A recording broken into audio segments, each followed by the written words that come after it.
Olwalira abakyala okuva mu nzikiriza y'aba Orthodox, abakatoliki n'abakristaayo bakungaanidde ku kkanisa y'omutukuvu Nicholas e Namuŋŋoona okusabira eggwanga n'okukuza olunaku lwabwe olw'abakyala.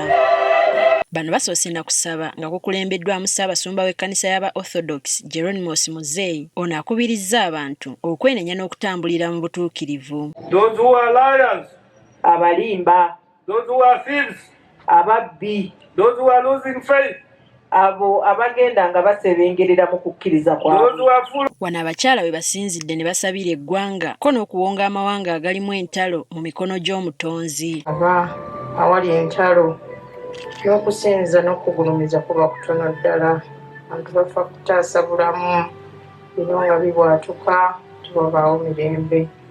Mukama tukusaba okakkanye buli kimu. Wano minisita w'enkulaakulana y'abantu mu Bwakabaka Otilida Nakate wasinzidde n'asaba abazadde okussa ekkomo ku nkozesa y'emitimbagano mu baana okwewala okubakozesa ensobi. Ogwo omulembe weeguli naye ffe nga tulina okuteekawo ekkomo.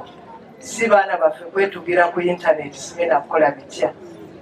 Mulungi ebirimu birungi naye muteekewo ekkomo mubeere nga muli bakalabalaba bakozese tekinologiya naye ate nga tabatwala zira kumwa. Ono era akubirizza abakyala okussaayo essira mu nkuza y'abaana n'okutumbula omutindo mu buli kimu kye bakola. Omutindo mu maka kubanga abantu gye bakulira gye bazaalibwa ate nga tulina ffe abakyala ffe tuzimba ensi mwekubireko mu ngalo.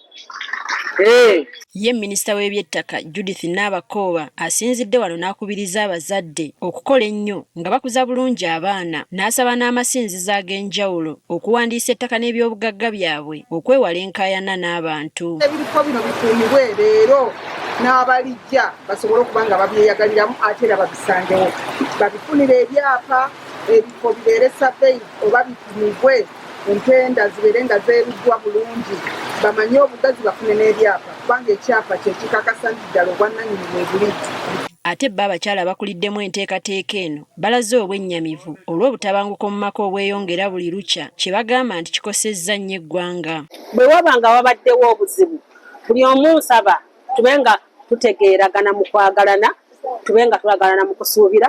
Bano batongozza enteekateeka kwe bagenda okutambulira okulaba nga bazzaawo ekitiibwa ky'amaka, okutumbula ebyobulamu, okukuuma obutonde bw'ensi n'ebirala. Ebyenfuna income eby'abakyala tubiteekemu amaanyi, n'ekirala nga twagala emmere mu maka mu communities zaffe nga mulimu emmere era nga teggwaawo.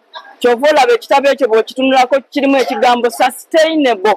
Olunaku lw'abakyala mu ggwanga lwakukuzibwa ku Sande ng'ennaku z'omwezi 8 era ng'emikolo emikulu egy'eggwanga gya kubeera Kololo. Teddy Nakaliga agafeeyo ku Spark TV.